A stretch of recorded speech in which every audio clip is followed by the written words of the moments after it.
तो स्वागत है तुम लोग का एक और नई वीडियो के अंदर। और ये वाली वीडियो पिछली वाली वीडियो का कंटिन्यूएशन है। तो अगर तुम लोगों ने पिछली वाली वीडियो नहीं देखी तो जाके पहले वो देख लो, तभी तुम लोग को ये वीडियो समझ आएगी। तो आगे बढ़ने से पहले मैं तुम लोग को पिछली वाली वीडियो का थोड़ी समरी दे देता हूँ ताकि तुम लोग को थोड़ा और क्लैरिटी मिल पाए। तो लास्ट वाली वीडियो में मैंने बताया था कि कैसे हमारे क्लास में सीआर इलेक्शन हुए थे और कैसे जो हमारा प्रीवियस सीआर था वो इलेक्शन हार जाता है और एक नया कैंडिडेट इलेक्शन जीत जाता है और वो हमारा न्यू सीआर बन जाता है। तो ये बात जो पूरी हुई थी वो रात को हुई थी। रात के 12 बजे हमारे सीआर इलेक्शन का रिजल्ट आया था और मैं उसके बाद 1 बजे सो गया था। उसके बाद मैं सुबह उठता हूँ तो 9-10 बजे मैंने ग्रुप चेक करके देखा। ग्रुप पे पता चला कि जो हमारा न्यू सीआर कैंडिडेट था उसने हमें रिज़ाइन कर दिया है। मैंने कहा व्हाट भाई ये कैसे हो गया। और ये मैसेज सुनकर भाई मैं पूरी तरह से चौंक गया। मैंने कहा भाई अगर तुझे रिज़ाइन ही करना था तो इतनी भाई तेरा जो पूरा कल दिमाग खराब हुआ है वो सब करने की क्या जरूरत थी।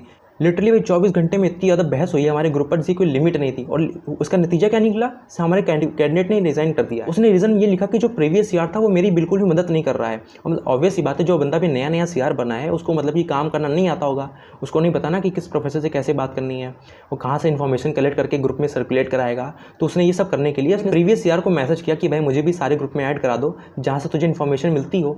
तो उसने ये एलिगेशन लगाया कि वो मेरी मदद नहीं कर रहा है, ना ही मेरे कोई भी मैसेज का रिप्लाई कर रहा है और बिल्कुल ही मुझे कंप्लीटली इग्नोर कर रहा है। ऐसे में क्लास के सीआर की रिस्पॉन्सिबिलिटी नहीं संभाल सकता और अब मेरा दिमाग खराब हो चुका है, इसलिए मैं सीआर के पद से रिजाइन कर रहा हूँ। ये सुन के भाई बॉल बन जाता है। अब तुम लोग को तो मैंने बताया था कि जो नया लड़का सीआर बना है उसका भाई फ्रेंड सर्कल कितना ज़्यादा टॉक्सिक हो, कितना ज़्यादा मतलब उनके ग्रुप में यूनिटी है और वो सारे मिलकर भाई प्रीवियस सीआर पे धावा बोल देते हैं। उसको भाई ट्रोल करना स्टार्ट कर देते हैं, एंग्री मैसेज करना स्टार्ट कर देते हैं कि तुझसे भाई मतलब कि हार बर्दाश्त नहीं हुई है इसलिए सब बातें कर रहा है। तो भाई बहुत हैवी ट्रोलिंग स्टार्ट होती है। उसके बाद एंड में आके जो प्रीवियस सीआर था वो मैसेज करता है कि मैंने ऐसा कुछ भी नहीं किया, सब झूठ बोल रहा है। उसने कहा था ये बात सच है कि उसने मैसेज किया था। उसने कहा कि मैं हमेशा फ़ोन लेकर नहीं घूमता हूँ, जब मैं फ़ोन उठाऊंगा मैसेज देखूंगा तभी तो रिप्लाई करूंगा ना। अब ये तो है नहीं कि उसने मैसेज किया और मैं बिल्कुल फ़ोन हाथ में लेकर तैयारी बैठा हूँ मैसेज करने के लिए। तो इस वजह से मैसेज करने में मुझे लेट हो गया और जब तक मैं मैसेज का रिप्लाई करता तब तक उसने भाई सीआर के पद से रिज़ाइन कर दिया। तो मेरी क्या गलती है। तो सब लोगों ने उस लड़के को समझाया कि भाई तू ऐसा मत कर, तू इलेक्शन जीता है, सब लोग चाहते हैं कि तू सीआर बने, तो रिज़ाइन करने का कोई मतलब नहीं था। बट वही वो बंदा भी अड़ गया था कि मैं सीआर नहीं बनूंगा, मतलब पूरा अड़ के बैठ गया था। तो फिर फाइनली सबके समझाने के बाद भी जब वो नहीं बना तो फिर से सीआर की पोस्ट पूरी खाली हो चुकी थी। इलेक्शन जो कंडक्ट कराया था पिछले दिन वो पूरा वेस्ट चला गया क्योंकि नतीजा फिर भी सेम था। अब पूरी सीट खाली है तो सब बच्चे अब मजबूरी में सब बच्चे कहने लगे कि जो प्रीवियस सीआर था उसी को सीआर बना देना चाहिए जब तक न्यू इलेक्शन नहीं होते हैं। बट इसके बाद अब प्रीवियस सीआर का दिमाग सटक गया। वो कहने लगा कि अब मैं सीआर मुझे नहीं बना। वो कहने लगा कि अब मैं सीआर गिरी से उब चुका हूँ, मैं 1 सेमेस्टर सीआर बन चुका हूँ, अब मुझे और भी काम करना है, अब मैं सीआर के पद पे नहीं लड़ूंगा, अब मुझे सीआर नहीं बनना, तुम लोग कोई और बंदा ढूंढ लो जो सीआर इलेक्शन के लिए खड़ा होगा, ये मेरा लास्ट फैसला है। अब सीआर की पोस्ट बिल्कुल खाली है, सब बिल्कुल मैसेज करने लगे। तो फाइनली जो गर्ल्स की न्यू सीआर बनी थी उसने मैसेज किया कि अगर कोई भी बॉयज इंटरेस्टेड है सीआर इलेक्शंस के लिए तो अपना नाम डाल सकता है। अब कोई भी इंटरेस्टेड नहीं था। तो उसने कहा कि 4 बजे का लास्ट टाइम है, अगर 4 बजे तक किसी भी लड़के ने अपना नाम नहीं दिया सीआर इलेक्शन के लिए तो इस सेमेस्टर बॉयज से कोई भी सीआर नहीं रहेगा। फिर 1-2 घंटा हुआ किसी ने भी अपना नाम नहीं डाला, सिर्फ एक लड़के ने अपना नाम डाला था और वो भाई कतई बिल्कुल बेवकूफ़ किस्म का इंसान था। मैं तो इसको सीआर के पद पे देख ही नहीं सकता था। फिर मैं सोचने लगा कि मैं ही अपना सीआर के लिए नाम ना दे दूँ ना, तो अगर मैं अपना नाम दूंगा बाई चांस जीत गया तो बिल्कुल मज़ा ही आ जाएगा। मुझे लड़का मुझे चापलूस बोल रहा था उसको भाई अच्छा खासा जवाब मिल जाएगा, फिर आइंदा से बोलेगा नहीं मुझे चापलूस वो। बट मैं बहुत ज़्यादा कंफ्यूज था क्योंकि मेरी क्लास में पॉपुलैरिटी नहीं है, मतलब मुझे जानता हर कोई है बट मैं सब पॉपुलर नहीं हूँ, मतलब ऐसी कोई मतलब फैन फॉलोइंग नहीं मेरी कि अगर मैं इलेक्शन में खड़ा होता हूँ सब लोग मुझे वोट देंगे। तो मैं बहुत कंफ्यूज था कि मुझे करना चाहिए कि नहीं करना चाहिए, क्योंकि मैं उस लड़के को तो मुझे उसने नाम दिया है उसको तो मैं सीआर के पद पे बिल्कुल देख ही नहीं सकता। और तो फिर भी मैंने कहा चलो ट्राई करके देखते हैं, अब नहीं तो कभी नहीं। मैंने कहा ये मौका हाथ से नहीं छोड़ना है। अब अगर ज़्यादा क्या होगा, हार जाऊंगा कोई बात नहीं, एक बार ट्राई तो करना ही चाहिए क्योंकि ये मौका भी वंस इन लाइफ ही आता है, वरना फुल टाइम लाइफ रिग्रेट रहेगा कि मैंने सीआर के लिए अप्लाई नहीं किया। तो मैंने भाई बहुत हिम्मत करके अपना नाम डाल दिया और मेरे नाम डालते ही भाई पूरे ग्रुप में आग मच जाती है। सब बच्चे भाई फायर इमोजी डालने लगते हैं, भाई जो होता है स्केल वाला इमोजी होता है वो सब डालने लगते हैं, बहुत से डालने लगता है भाई, बिल्कुल तहलका ही मच जाता है, अलग ही जोश जाग जाता है भाई। ये सब मैसेज देख के मेरे अंदर भी एड्रेनलिन रश हो गया, मैं बिल्कुल भाई अपने आप को नेता समझने लगा। अब मैं बिल्कुल फॉर्म में आ गया। मैंने कहा अब आग लगाता हूँ मैं, अब जो होगा देखा जाएगा। अब मैं मैदान में उतर चुका हूँ, अब पीछे हटने का कोई मतलब ही नहीं बनता है। तो मैं बिल्कुल फुल फॉर्म में भाई क्लास गया, मैं और सब बच्चे क्लास के अंदर बैठे थे। मैंने बिल्कुल हीरोइक एंट्री ली, एक होता नहीं एक कंधे पे एक बैग टांगना, और बिल्कुल हीरोइक वॉक लेके मैं क्लास के अंदर एंटर किया। मैंने बैग बिल्कुल बेंच पर रखा, पोडियम पे चला गया और सबको कहा और सबको मतलब सबका ध्यान अपनी तरफ खींचा और बिल्कुल स्पीच देना चालू कर दिया। पता नहीं उस टाइम पर मुझे क्या हो गया था, पता नहीं कहाँ से इतनी हिम्मत में ले आया था कि मैंने भाई स्पीच देना चालू कर दिया कि मैं बन चुका हूँ, मैं सीआर हूँ, अब से मेरे सीआर बनने के बाद भाई बिल्कुल मैं दुनिया बदल दूंगा।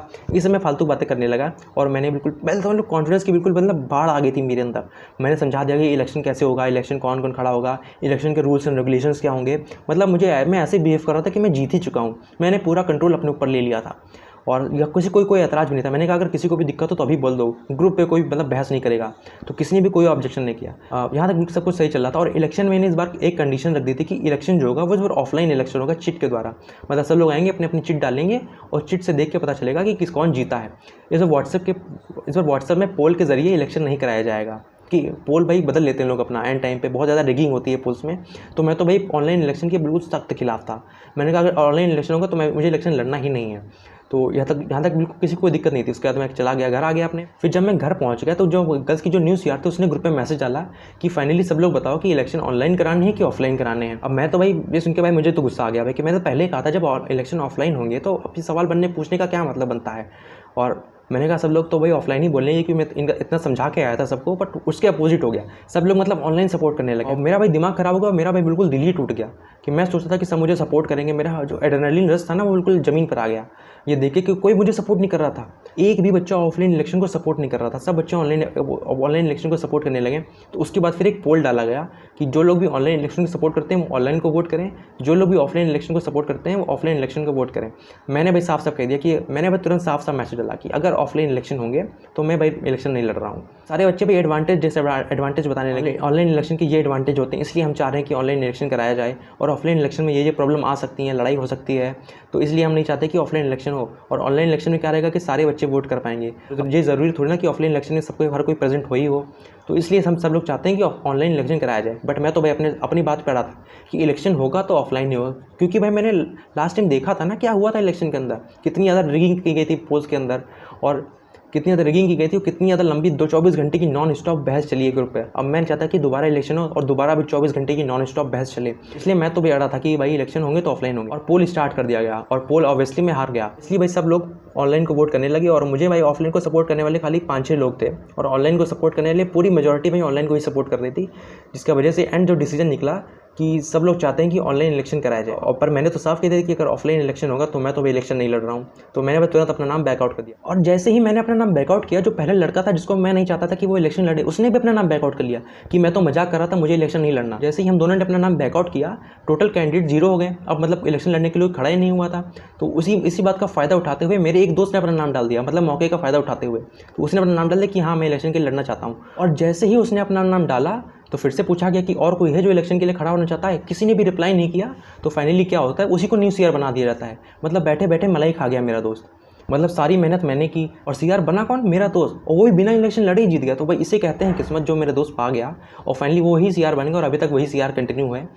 तो भाई यही थी आज की स्टोरी। आई होप तुम लोग को मज़ा आया होगा। मैं मिलता हूँ तुम लोगों से किसी और नए वीडियो में किसी और नए टॉपिक के साथ। तब तक के लिए गुड बाय।